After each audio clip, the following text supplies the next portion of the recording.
back, y'all. It's another day in paradise. So, a very highly asked question: are heavy arrows worth it? Yes. Short answer: yes. There are many reasons why heavy arrows beat light arrows in many different ways, many different situations. But we got 10 tips today, the 10 main tips that are going to help you understand why and how these arrows beat your light, rage, freaking mechanical setups, Twizzlers as Wrench Fairy calls them, your Twizzler setups any day of the week. Alright, y'all. Tip number 1, here we got for heavy high FOC arrows, tuning. Oh my gosh, y'all, tuning. That is a giant step in penetration, and for furthermore, way more tips down the road. But tuning for these high FOC heavy arrows. Tuning is a dream with these arrows. So to put it in picture for y'all, with your normal setup or a Twizzler setup, I got some flu-flus here. This is a Twizzler setup, but you don't shoot deer and big game with this. At least you don't want to. But we'll put it in picture for y'all for a Twizzler setup. So this arrow is balanced through the middle. You can see that. So basically the momentum and the way this arrow flies is all controlled by the center. So if this were to have normal fletchings on, Twizzler or light fixed broadhead, this would be about 400 something grains, which is not heavy at all. That's your average hunting setup for nowadays. Definitely not heavy enough for what I would go by, but for a Twizzler setup. And basically when this arrow is flying through the air, I got it, my hands on the center now, it is flying from the center. So not everybody has great performance under pressure, under buck fever, hog fever, deer fever, elk fever, whatever, turkey fever. I've had it all. And so not everybody is good. So when they're sitting there, they're drawn back. So you're sitting here shaking like this, or you forget to grip your bow with a good grip. You're grabbing it like that. So what happens is this arrow, it leaves the bow different. So with this Twizzler setup, it would fly like crazy. I mean, this thing would look like you had, I don't know, 2 fletchings on, 2 other ones that are totally different. Looks like you shot that thing like you were sitting here doing this, and it looks like you shot it out of some crazy bow that is way untuned, even though you did have it tuned with your normal setup under perfect conditions. You had it tuned, but once you get out there in the woods, you see your arrows flying like this to the buck, hits like that, get no penetration, your Twizzler setup fails. So there you go for tuning. That is one way they fail. And to put it in picture for the heavy arrow, let me put this flu back. This arrow, as you can see, now this is way overboard. You don't have to go this overboard. This is a 1200 grain TAW, total weight, total arrow weight. A grizzly stick momentum TDT with a grizzly stick Alaskan forged 315 grain broadhead, my Luminox feather fletched by grizzly stick. So what you got here, as I showed you, it's balanced about right. Let's see if I can get it here. They're really finicky because it's got 715 grains up front. So anyways, in this area, so you got the front pulling the arrow. Instead of having this, which allows that arrow to wobble more, the front is pulling the arrow, so it is going like that. So say you're under pressure, you're sitting there, jawed back, you're shaking some, that big old buck, he's at 40 something yards. You shoot, and your arrow is not going to sit there and look like a daggum erratic arrow flight. It's going to be pulling by this front weight, 715 grains. Now again, this is not the average setup. I don't even recommend shooting this for deer. I don't shoot it past 20 yards. But that arrow is pulling it's pulling the arrow instead of pushing it. So that is what makes tuning a dream and arrow flight even better. So that right there, remember that arrow is getting pulled instead, and also when it hits, you're pulling it through flesh, not pushing it. And that might be hard to grasp, but just shoot one and you'll see what I mean. and it is pulling it into that flesh instead of pushing it. That is what high FOC, that's what I'm saying, not only heavy arrows but high FOC, that is what makes tuning your dream. That is what makes penetration at an all-time high. So there you go, tip number 1. Alright, tip number 2, accuracy. Heavy arrows flies better for more pressure shots, so precise shots. So like I was saying, high FOC heavyweight arrows, they're just, you can't beat them. You just can't. It's period. You can't beat them. So what you got here is this. Sorry, I got a list here, and that's what I'm going off of. So heavy arrows fly for more precise shots. Going back to tuning. So if they're gonna fly straight through every situation, then there you go. It's just more accurate. That's textbook. You put it in your head. It's more accurate. Picture perfect. And so what you got, so instead of your arrow going like this under pressure, it's going like this. It goes, then straightens up. Perfect. Your shot goes where it is. If it doesn't, it's maybe 2 inches off. Still kill the deer, still hit right. So that, and your arrows are going to fly more straight through every shot. That way, in case you're sitting here, you got that big buck walks in. Instead of having a normal grip like that, you're gripping that bow like this. Just in case you do that by accident. Happens to all of us, buck fever, you know how it is. So you'll be fine with these arrows, and if not, I mean, you might hit a couple inches off, but it is not so dramatic that you miss with them Twizzler arrows. So accuracy, number 1 thing for these big arrows. I mean, out to 100 yards even, accuracy is dramatically increased with these heavy arrows. And there you go, that's tip number 2. Tip number 3, here we go, penetration.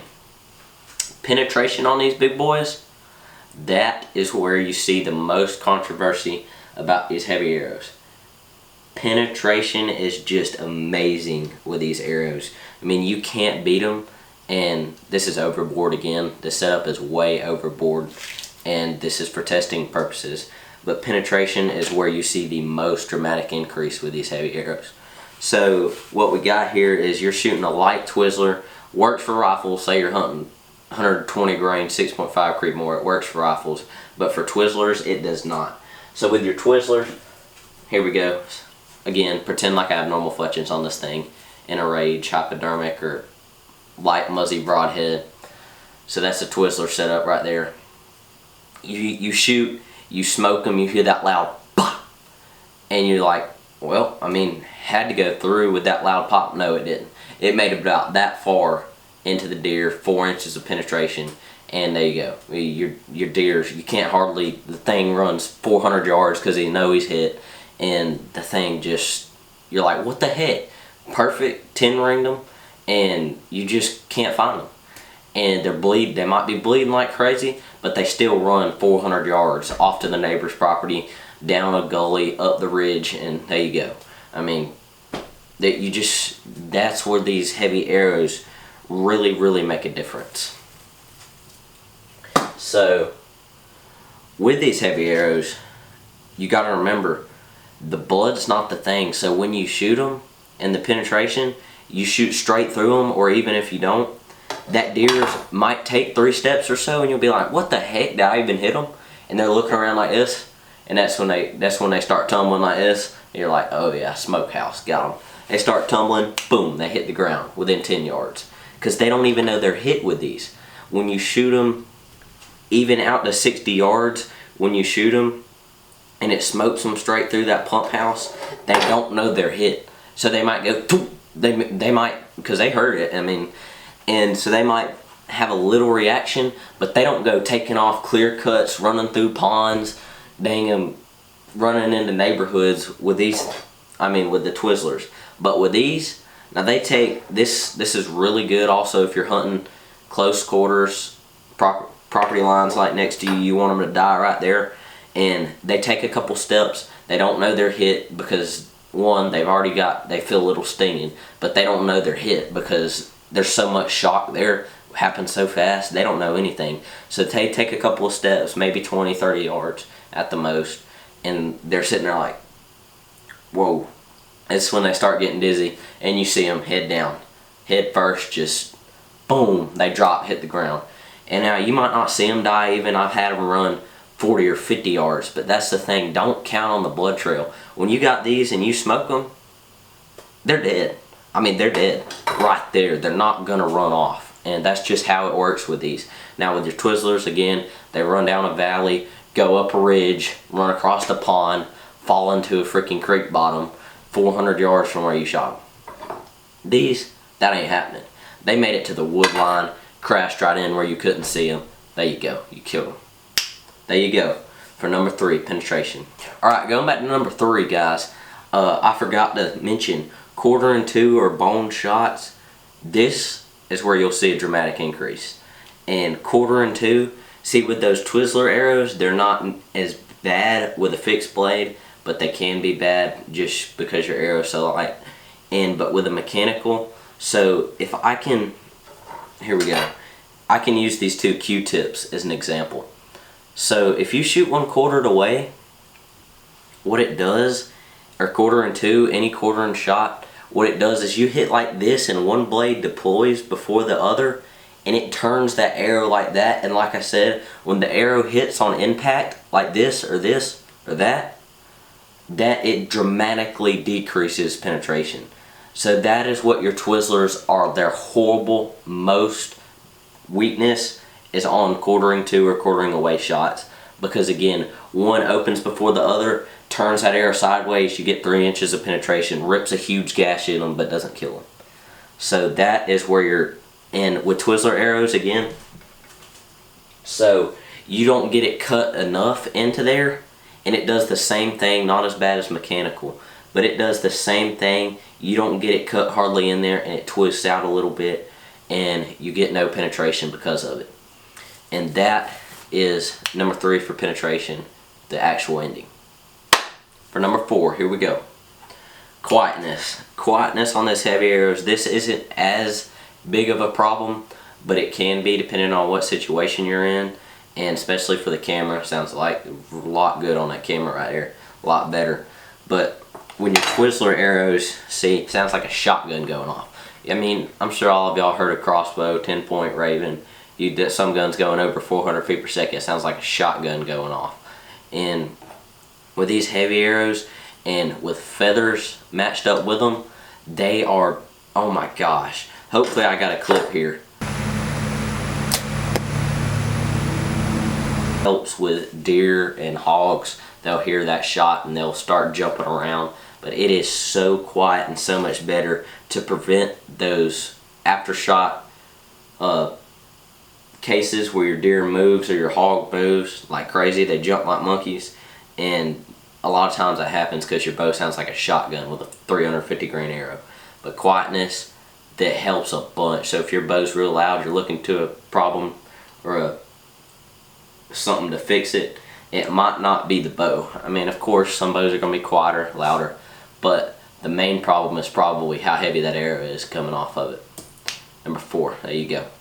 Alright y'all, so number 5, heavy takes away human error. Let me explain that now. You might be like, what the heck? How does that work? Heavy, high FOC takes away human error. So like I said previously, when you're sitting there, buck fever, forget to grip right, you're sitting there like this. So your shot comes off with a Twizzler, some guns flying like that, you hit the deer all wonky and it barely gets any penetration. With heavy arrows, again, it takes away that human error because that arrow is flying straight instead of like this, and it takes away from an unrecovered deer to a recovered deer. And that is a one big tip for those heavy arrows. That is, it can save you in a lot of situations. And when you're shaking also, those arrows, they're a lot more reliable. And say you accidentally put one front shoulder right here in the scapula, that arrow is going to break that shoulder, at least get into the first lung, give them some time, that deer will die right there. And takes away much of human error. I'm not going to say takes away, but it makes up for human error. And because in that 1/4 and 2 again, if you accidentally, he's 1/4ing hard away, you just can't take the opportunity to not shoot. So say you got here, my palm is the lungs, you hit them a little farther up. See if you can see that, little farther up, and you go through, perfect. Hit the back shoulder too. You'll break that back shoulder, absolutely takes him out. That is a shot I love to take just for testing purposes. Quartering away, tuck it up where it hits that back shoulder, the opposing shoulder, the offside shoulder, and when it breaks that shoulder, you'll see them. They're running up with their leg like this. They crash within 20 yards. It is an amazing shot to take with these heavy arrows. I prefer you not to take it just to keep any extreme situations out of the play, but if you do, you'll be fine. Most likely you'll be fine. So there we go, number 5. Alright, number 6, here we go. So number 6, you can't predict what happens after the shot. Sure, you can be Cameron Haynes, shoot freaking elk or Tim Wells, shoot mule deer at 120 yards. You can be Bomar from Bomar Bow Hunting, shoot daggum groups like that at 100 yards. But you still, even them, they know it, we all know it, you cannot predict what happens after that shot. After you release that hand, you can't predict it. You don't know what's going to happen. So that's what heavy arrows counter that problem. So you're sitting there, deer do it the most, hogs can do it, deer do it the most, turkeys do it, and it's when you're sitting there and say you got that 40-yard shot or even closer, and you sit, they jump the string, and with deer they actually, when they duck, sometimes they turn so they can run the other direction instead of like this. They go turn. So that can happen a lot of times, which means you hit them a little farther up, possibly hitting that scapula. Mechanical broadhead, little Twizzler, sun gun deploys like this, breaks the mechanical, you don't even kill the deer, find hardly any blood, and breaks your arrow and everything. Ooh. Excuse me. Ooh. This talking's got my throat dry. But again, after the shot takes place, these heavy arrows counter that. Give me a second. Need some water. But after that shot takes place, these heavy arrows, they counter that. And I'm not saying they'll counter everything, but 99% of the time they will counter. And so you hit them in the shoulder, boom, break that shoulder. You hit them a little bit back, it goes straight through them. They run a couple yards, they realizing they're feeling sick, they bed down, stay in the stand till you watch them die, or slip out if you can get out, and wait till they die. Wait just 5 or 6 hours, wait till they die, you watch them bed down. So run up in there and go find them. Makes your life a whole lot easier with these things, let me tell you. Alright, there we go. Number 6. Here we go. Number 7. Speed does not matter. Hold on. Some of y'all are probably pressed right now. Speed does not matter for most situations. And why, you may ask? Well, if you look at your footage, have you ever had a deer duck your arrow? Or this is just for deer. Now, for what I hunt, speed does not matter, except for when you get long ranges, but that's what I said. I mean, sometimes it can, depending on your situation. But for deer hunting, hog hunting, for everything that I've learned, speed has not mattered one bit. Take a clip and go, or even go watch Growing Deer TV. I've seen them, they've explained it. Multiple other channels explained it. You've probably heard it before in the bow hunting world. When you see a deer duck the arrow and you miss, or you hit them in the spine, 99% of the time, guess where they duck that arrow? The last quarter of the flight. Ranch Fairy explains it too. So I've come up with a theory, many people have. Those deer don't jump from the string. They jump from that arrow whistling to them. So those heavy arrows and the light arrows, they all have a little whistle. And even these take that whistle even to a lower. I've had way less deer jump my string with a heavy arrow than I have with a light arrow. Might be like, what the heck? How does that make any sense? Light arrow is obviously faster, but the light arrow is obviously a lot more noisy. And so when you got that arrow, the flu-flus, of course, they really sound like a daggum turbo going through the air. But to say I had normal fletchings, Pawnee fletchings on this, and they go because it's so fast, those deer are dropping from that whistle. They know what it is. So they drop that last quarter, they jump your arrow, or you hit them in the spine, and hitting them in the spine can end up in a non-lethal situation that you don't want, or causing a deer to suffer. You don't want that either. The gods, I mean, you gotta take respect for God's animals. I mean, He's given all these that we don't deserve. You gotta respect them. And with these arrows, what they do is they are a little slower getting there, but when they hear that whistle, it's too late. You hit him in the spine, it's going to completely sever that spine, break it all the way down. He can't go nowhere, giving you another shot to take and kill that deer for officially. And then for a normal situation, they duck from missing it.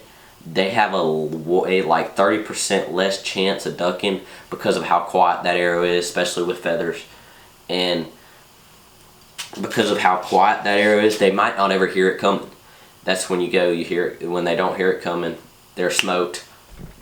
Run off 15, 20 yards, sitting there, start stumbling like this, look like they're drunk or something, boom, they hit the dirt.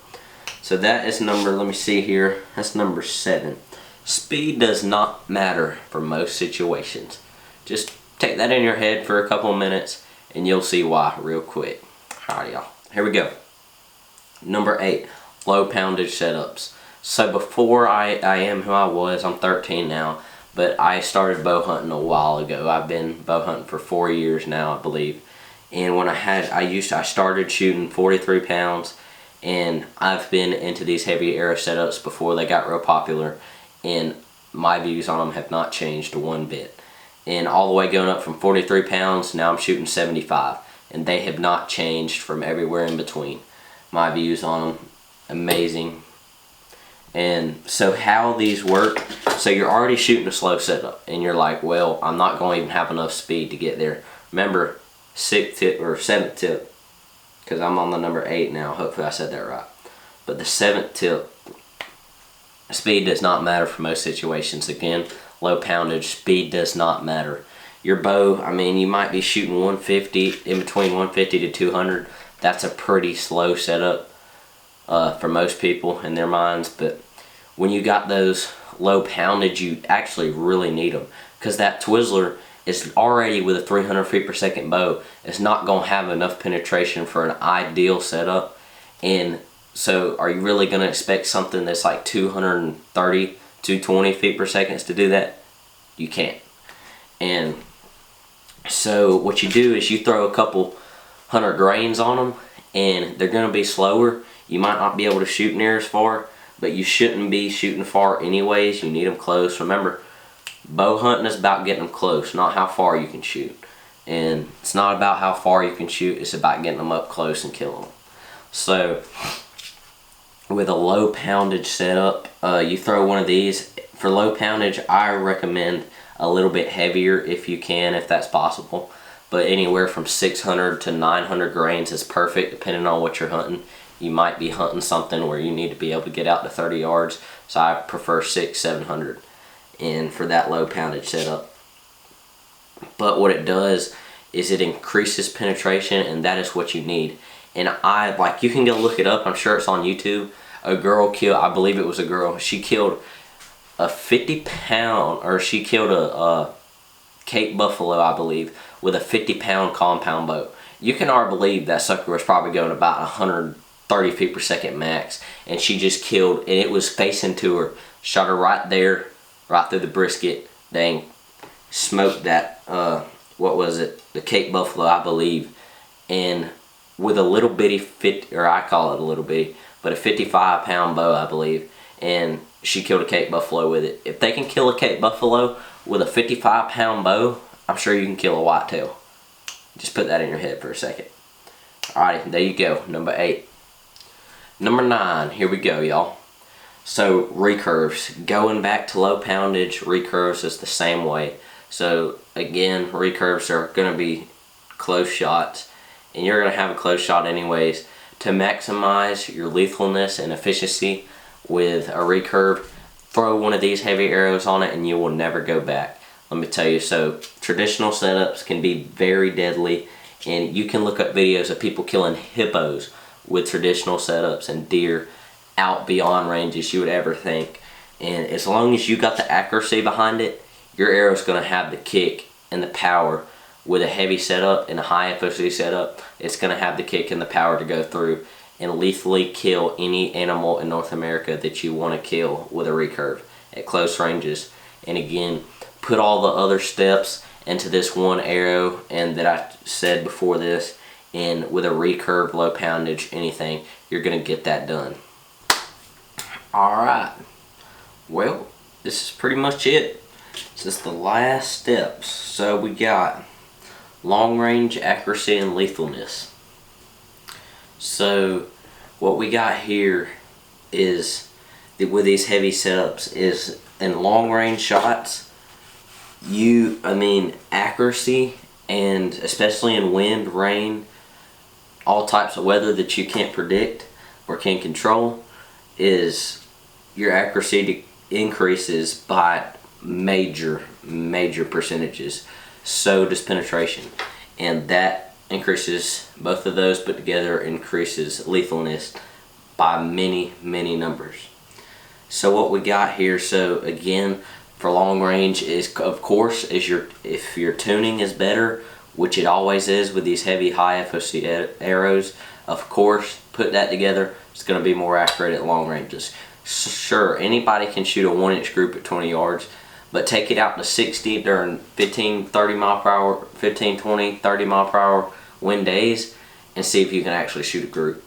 With these, I can almost promise you will be. And bare shaft tuning, any tuning you can do to get these done, paper tuning at the least, you can really put these setups to work and let these eat some daggum deer up. Let me tell you, at long ranges, mule deer, elk, out west, anything out that. But it, again, heavy high FOC, long ranges, it increases lethalness and accuracy by major numbers. And put one of these arrows on and you will not go back. Anywhere above 500 grains is perfect for any type of situation. I mean, depending on how heavy, how light you want to go will depend on your individual situation. But I mean, just keep looking. Next video is going to be about how to pick your arrows, which one you're going to get, because obviously you don't want to spend too much money. And well, most people, I mean, some people get out there and they get more money to know what to do with, but obviously you want to spend your time wisely, get the right setup, always want the best you can get, the most accurate. That'll be the next video. As always, like and subscribe. Hope you enjoyed that video, guys. We will definitely have more coming out on the roll of heavy arrow, high FOC arrows. So let's get to it, y'all. Thank y'all for watching.